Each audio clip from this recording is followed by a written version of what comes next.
Hi guys, my name is Melody and thanks for stopping by. And in today's video, I am going to give you my history booktube. Basically, what I'm going to do is I'm going to talk about some stuff that I've read in regards to a particular point in history.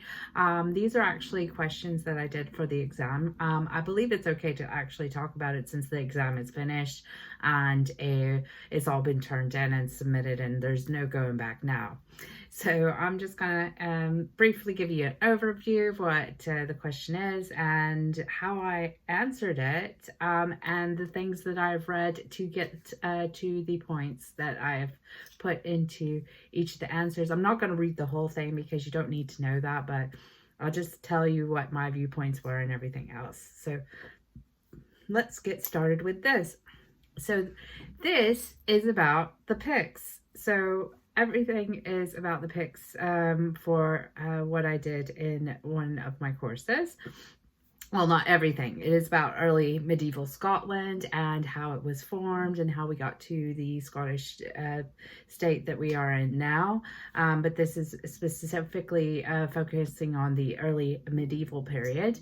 Now, as we know, the Picts are seen as mysterious and different from the other cultures and peoples of the medieval period, and this is due to a lack of written evidence that we have.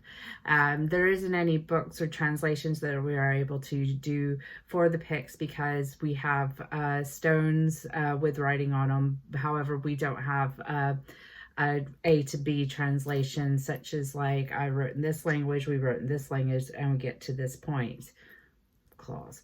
Anyway, so it's basically is how are they really that mysterious? And to be honest with you, we have archaeological evidence, including new archaeological evidence that was that they came across within the last couple of weeks. Let me just have a look here and I'll find that. I should have had this up, but I forgot about it. 2 secs. Let's have a look, see if I can find it. I am so things here. So in Aberdeen, they have discovered a hill fort, which is the largest Pictish site ever discovered in Scotland. It's at Tap O'Noth and close to the village of Riney. I probably am saying that wrong because I am still American, even though I live here.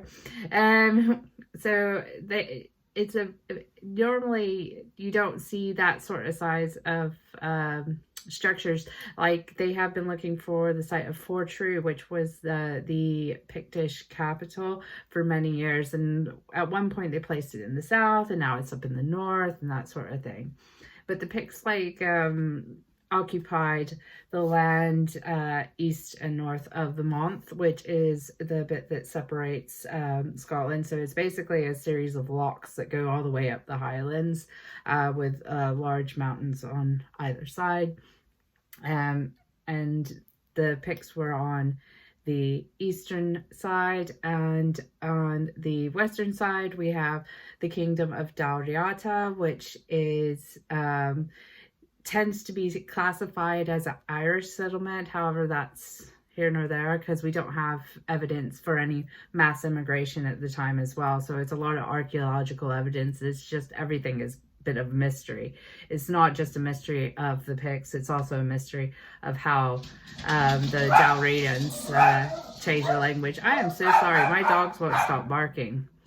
So what we come to is we've got Gildas, and Gildas was a cleric in the early medieval century, and he wrote on the destruction of Britannia, and it was written in the 6th century, so this is quite further up. He's saying that the Romans in the 4th century were brought down by savage people across the seas. So he's saying that the Scoti or the Gaels and the Picti or the Picts came over from Ireland and took the land north of Hadrian's Wall. That is pseudo history, and it's not really supportive by any means. It's a lot of things is like that they would write in that past point to say that this was their land. It gives them a precedence that they can take the land from whoever and that sort of thing, and this is why it's been taken, so it's been done this way. However, we're looking at the term as well that Picts is a Roman term, possibly meaning barbarian, so that they would be able to separate the peoples. So the Picts were the barbarians, and the Britannia were the ones in the Roman area. They were the Britons.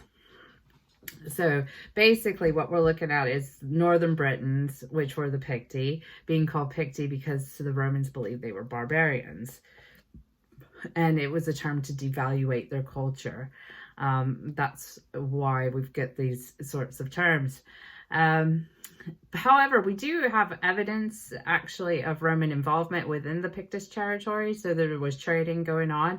We don't know why they valued the coins, because you do find hoards, including one all the way up in near Moray, up in the north of Scotland. So in the Moray Firth, that they found a hoard at Burney, but not all the Roman connections with the Picts were clashes. It may have been a case that they have these coins and they were like, look at me, I have coins, I am more superior than you, sort of thing. So it'd be like a status symbol to that. However, like we said, we don't know what happened with Dalriada. Dalriada is probably, I am saying that so wrong, is probably a case of that either they were once of the same standard as the Picts, and that there was a language change or things like that. So we don't know what actually happened there, because like I said, there's no mass movement. There's no mass movement across. Let me just have a look here. I'm sorry, I'm disorganized, and this is how my videos go, if you know this here. So a lot of things that are actually written about Pictish people are actually to devalue their society and to show them as barbarians, because at certain points they weren't Christian at the time. So I can't say it right, but I'm going to try. Adamnan's Life of Columba. So Saint Columba, in the 6th century. Just to point out, Adaman is Columba's great nephew, I think he is, but they are related. They were both clerics. It just tells like you get a journey of Columba going to try to missionary the Picts, which we don't think really happened, but it's possible. But what he wrote was, on another occasion, when the saintly man was spending some days in the province of the Picts, he heard another spring was being much talked about among the pagan populace. The devil had blinded their minds, and those stupid people venerated as if it were a god. So basically, they're belittling the Picts, sort of religious thing. So maybe they were more into nature and that sort of thing. That could be an explanation for the carvings on the stones, because we don't really have an idea what they are. So basically you can look at a stone and go, that is a seahorse, or that is a dragon, or it's a dog, or whatever, because we really don't know. However, the kingdom of Fortru became very powerful at the time. So the Fortru, we think, is north, from basically near Inverness and down. So we think that's the case. And there was some uniting of kingships in the north, such as near with Nectan Mac Durlai, I can't say his name, and he asks the Northumbrian Abbot about when to celebrate Easter. So we have this changing of from a more natural religion to to a Christian community. So we have some examples of it, but most of these examples are actually written in Christian annals. So you get in the Annals of Tigernach, or the Historia Britannicum, or Bede's Ecclesiastical History of England, Annals of Ulster, that sort of thing, but they're not written by the Picts themselves. Unfortunately, we don't have that. So that's the problem that we have here. But we have like a sort of rising against different cultures. I don't think that the Picts were actually that sort of mysterious, because of the fact is that we do see them moving and traveling along and becoming more culturally involved with the Dalrians and their language and things like that. It's not really, we don't really know why the language of Gaelic took over from the Picts' own language. It's possibly intermarriages, and that the Gaelic became the language of the kingships, and that's probably why that happened. However, it's very ambiguous that we know what's going on with that. However, we do know that there was no major complete disaster or like a genocide that happened against the Picts and that wiped them out. It's not a case of a whole society and culture getting wiped out. I would think that the Picts themselves, as mysterious as they are, the mysterious lies in the lack of knowing the exact language and knowing what the writing on the stones means. If we had that, then we would be able to translate and find out a bit more. However, we do have archaeological evidence, we have evidence in other annals, we have evidence of kings, and we have evidence of intermarriages and rivalries and all sorts of things. So in that case, the Picts aren't that as mysterious as we think. However, there is a bit of, we're getting this information from other people, and that may be where we find the Picts being mysterious. Okay, so that was one question, and I didn't go into detail because I have so much more detail on there. Now, the other one was actually about the United Scoto-Pictish realm with Kenneth MacAlpin, is what it's called colloquially in English. I cannot say his Gaelic name, but it's Kenneth.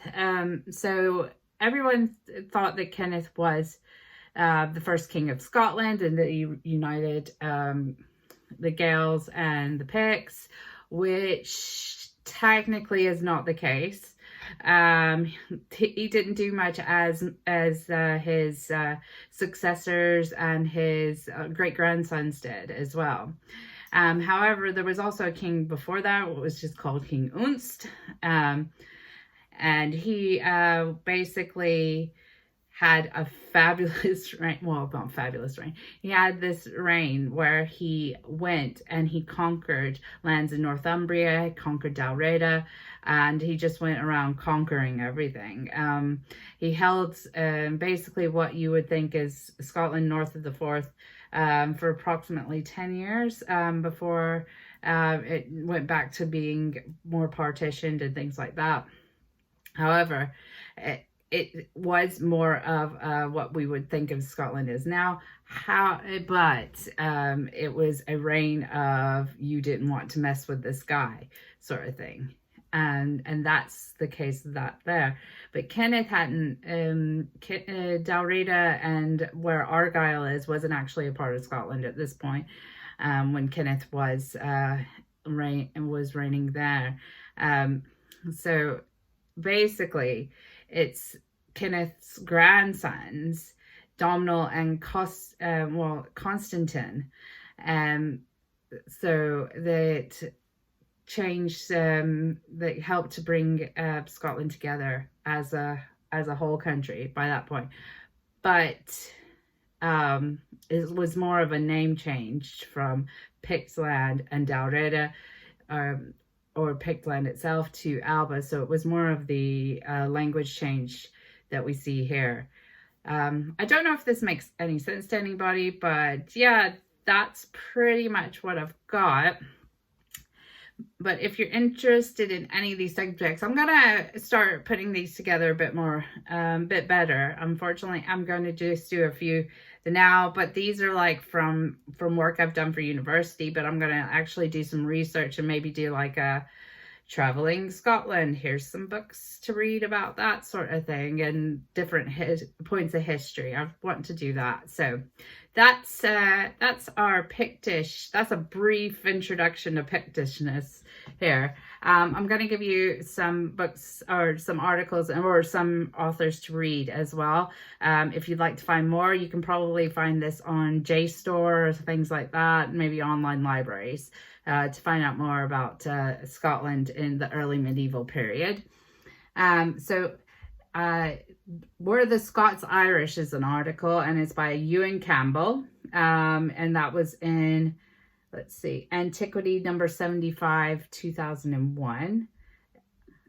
And then we have a book, Alex Wolff. He's one of like the main writers of these books. So you're looking for From Pictland to Alba, 789 to 1070.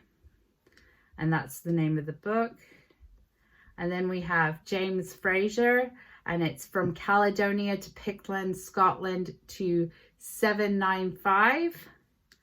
And you can find that book pretty much, I imagine Amazon will have it. And if you have like access to educational resources, they'll have it as well.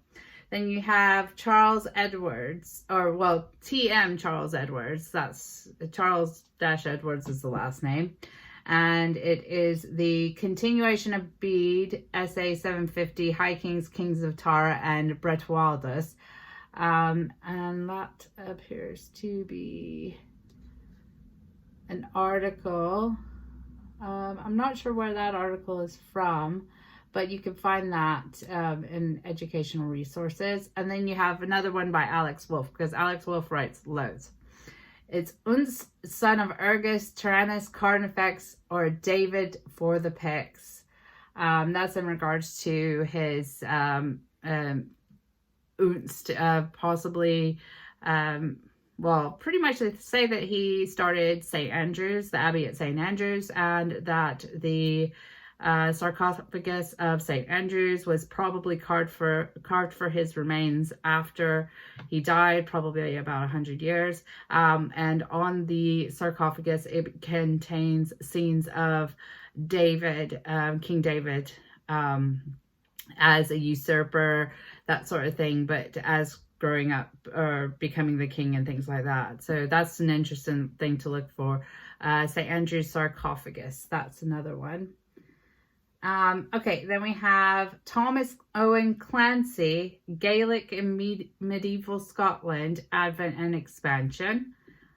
And then David Brune, Scottish Independence and the Idea of Britain, from the Picts to Alexander III.